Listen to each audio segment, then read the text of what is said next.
Bismillahirrahmanirrahim. Assalamualaikum warahmatullahi wabarakatuh. Selamat pagi anak-anak. Apa kabar hari ini? Semoga kalian semua sehat selalu ya. Berjumpa lagi kita dalam pembelajaran daring tematik. Seperti biasa, sebelum kita memulai pembelajaran, mari kita berdoa terlebih dahulu agar pembelajaran kita hari ini diberikan keberkahan oleh Allah Subhanahu wa taala dan ilmunya bermanfaat bagi kita semua. Amin. Berdoa masing-masing di dalam hati. Dimulai. Berdoa selesai. Tujuan pembelajaran kita hari ini adalah yang pertama, agar kita dapat mengetahui interaksi pada makhluk hidup dalam ekosistem. Yang kedua, agar kita dapat mengetahui keseimbangan ekosistem. Nah, kita mulai saja yuk. Kita bahas satu persatu ya. Perhatikan ya. Materi pertama yang akan kita bahas adalah interaksi pada makhluk hidup. Setiap makhluk hidup tidak dapat hidup sendiri. Oleh karena itu, makhluk hidup saling berinteraksi untuk memenuhi kebutuhan hidupnya. Contohnya kupu-kupu dan bunga yang memiliki hubungan saling menguntungkan. Kupu-kupu mendapatkan makanan berupa nektar dari bunga, sedangkan bunga dibantu penyerbukannya oleh kupu-kupu. Tidak hanya kupu-kupu dan bunga, makhluk hidup lainnya juga memiliki hubungan atau interaksi. Apa saja interaksi yang ada dalam makhluk hidup ya? Nah, interaksi pada makhluk hidup dapat terjadi dalam hubungan simbiosis, predasi, dan kompetisi. Kita akan bahas satu persatu. Yang pertama, apa sih itu simbiosis? Simbiosis adalah hubungan timbal balik atau interaksi antar dua makhluk hidup yang berdampingan. Simbiosis dibagi menjadi simbiosis mutualisme, simbiosis komensalisme, dan simbiosis parasitisme. Yang pertama adalah simbiosis mutualisme. Simbiosis mutualisme adalah interaksi antar dua jenis makhluk hidup yang saling menguntungkan. Contohnya nih, interaksi antara burung jalak dan kerbau. Dalam hubungan ini, burung jalak diuntungkan karena mendapatkan makanan berupa kutu yang menempel di tubuh kerbau. Sedangkan itu, kerbau diuntungkan karena kutu-kutu yang menempel di tubuhnya berkurang. Berikut ini juga beberapa contoh dari interaksi makhluk hidup yang saling menguntungkan ya. Seperti kupu-kupu dengan bunga. Lalu ada semut dengan pohon atau tumbuhan ya. Semut ini diuntungkan karena ia mendapatkan tempat tinggal, sedangkan tumbuhannya dibantu penyerbukan juga seperti kupu-kupu dengan bunga ya. Selanjutnya buaya dengan burung plover. Buaya diuntungkan karena ia dibantu dibersihkan sisa-sisa makanan yang ada di dalam mulutnya. Dan burung plover diuntungkan karena ia mendapatkan makanan. Kemudian ada ikan badut dan anemon laut. Ikan badut akan memakan invertebrata kecil yang berpotensi akan merusak anemon laut. Dan kotoran dari ikan badut akan memberikan nutrisi untuk anemon laut, sehingga saling menguntungkan kan? Berikut ini juga masih sama ya, contoh dari simbiosis mutualisme. Ada bakteri E. coli di dalam usus, lalu rayap dengan flagellata, dan burung hantu dengan petani. Nah, kalian bisa mencari tahu nih, apakah yang diuntungkan dari keduanya ya?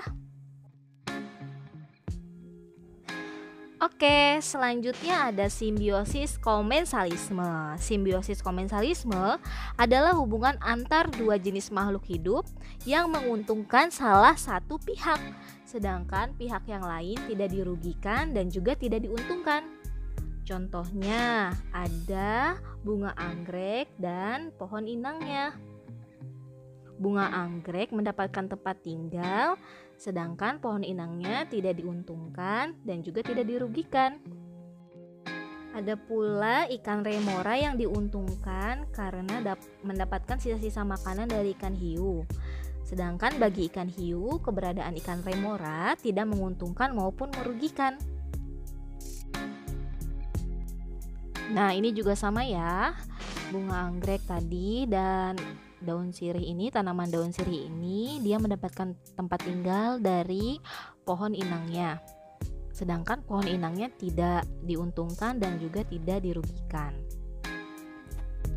Selanjutnya yang ketiga adalah simbiosis parasitisme. Simbiosis parasitisme adalah hubungan antar dua jenis makhluk hidup yang hanya menguntungkan salah satu pihak, sedangkan pihak lain dirugikan. Contohnya nih, tali putri dan tumbuhan inangnya. Tali putri diuntungkan karena dapat makanan dari tumbuhan inangnya, sedangkan tumbuhan inang dirugikan karena makanannya diambil oleh tali putri.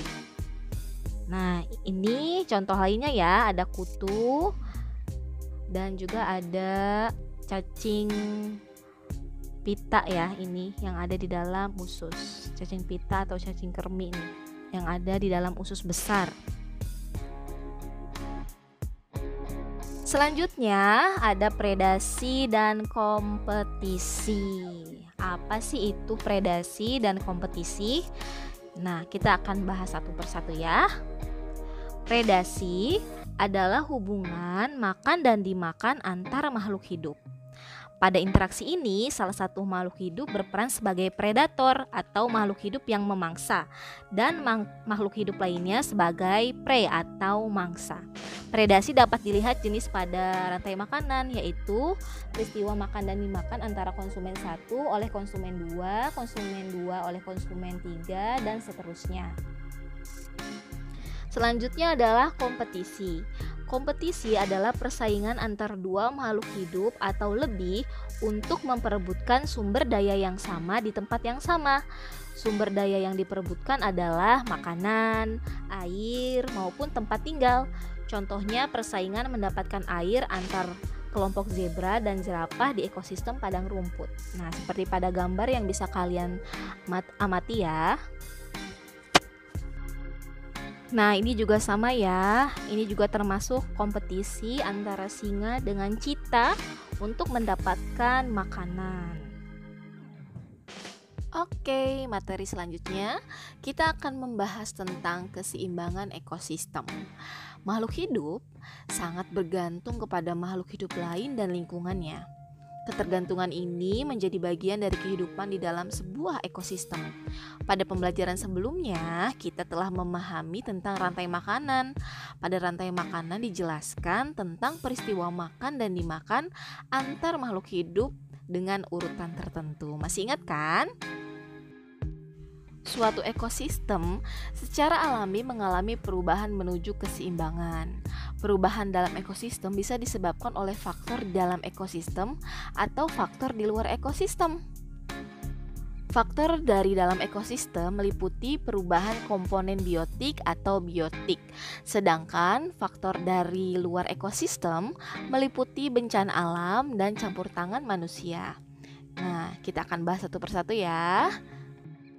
Perubahan ekosistem akan mempengaruhi jaring-jaring makanan yang terjadi dalam ekosistem tersebut, sehingga susunan makhluk hidup dalam jaring-jaring makanan tersebut juga ikut berubah. Coba kalian perhatikan contoh jaring-jaring makanan berikut ini. Nah, jaring-jaring makanan di atas akan mengalami perubahan jika salah satu komponennya mengalami gangguan.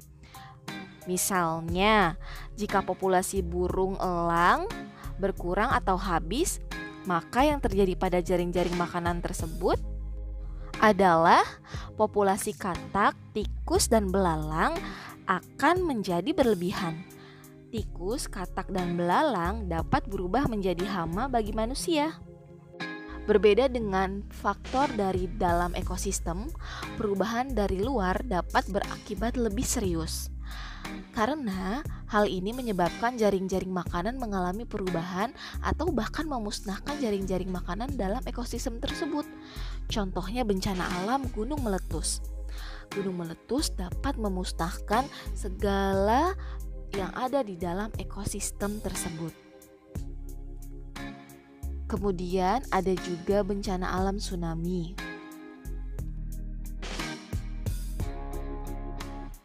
Bencana alam kebakaran hutan akibat kemarau panjang.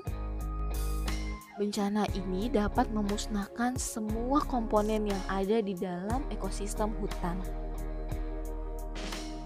Lalu ada pula bencana alam longsor. Bencana alam banjir.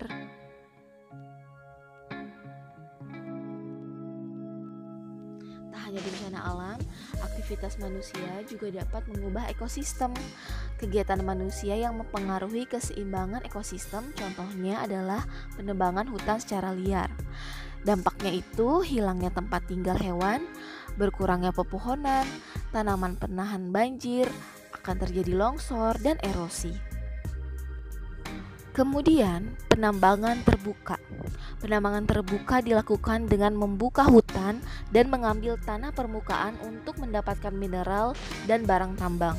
Kegiatan tersebut dapat menyebabkan kerusakan, hutan berubah menjadi gurun tandus, menghasilkan limbah berbahaya, dan air tercemar limbah. Kegiatan manusia dalam kesehariannya banyak menghasilkan sampah dan limbah. Sampah dan limbah yang dibuang sembarangan dapat menyebabkan pencemaran. Contohnya pencemaran tanah, pencemaran air sungai, dan itu dapat mengakibatkan manusia akan kesulitan mencari air bersih. Kegiatan bertani menggunakan pupuk dan pestisida kimia secara berlebihan dapat berakibat buruk terhadap lingkungan, yaitu tanah dan air sungai tercemar, akan memicu pertumbuhan ganggang dan tumbuhan air sehingga mengganggu ekosistem perairan. Pestisida bersifat racun bagi makhluk hidup sehingga kandungan pestisida yang berlebihan dapat membunuh hewan air. Penangkapan hewan yang dilakukan dalam jumlah besar atau cara yang salah seperti penangkapan ikan menggunakan jala pukat harimau atau alat peledak dapat merusak dan mengganggu keseimbangan ekosistem laut, bahkan dapat menyebabkan kepunahan jenis hewan tersebut.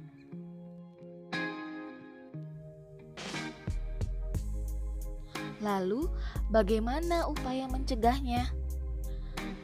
Manusia wajib melakukan upaya-upaya untuk memulihkan kembali keseimbangan ekosistem. Upaya-upaya tersebut diantaranya sebagai berikut.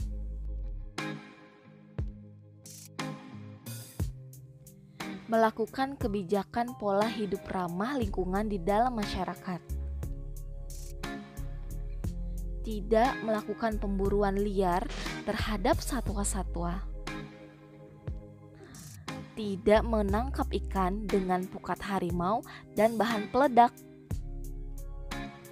Menggunakan pestisida dan pupuk sesuai dosis yang dianjurkan dan menggalakkan penggunaan pupuk alami. Mengolah limbah sebelum dibuang ke sungai atau ke saluran air yang lain. Tidak membuang sampah sembarangan dan melakukan proses daur ulang untuk sampah yang bisa dimanfaatkan. Nah, itulah beberapa upaya manusia agar dapat memulihkan kembali keseimbangan dalam ekosistem. Alhamdulillah, penjelasan materi pembelajaran hari ini sudah selesai. Kita masuk ke tugas. Nah, kalian perhatikan dengan baik ya. Tugasnya ada 2 tugas yang harus kalian kerjakan. Dan jika sudah selesai, segera dikumpulkan ya. Jangan ditunda-tunda. Pembelajaran tematik hari ini sudah selesai. Kita ucapkan hamdalah bersama-sama ya. Alhamdulillah. Terima kasih kalian semua sudah menyimak video pembelajaran ini dengan baik. Sampai jumpa lagi dalam pembelajaran tematik selanjutnya. Wassalamualaikum warahmatullahi wabarakatuh. Tetap semangat.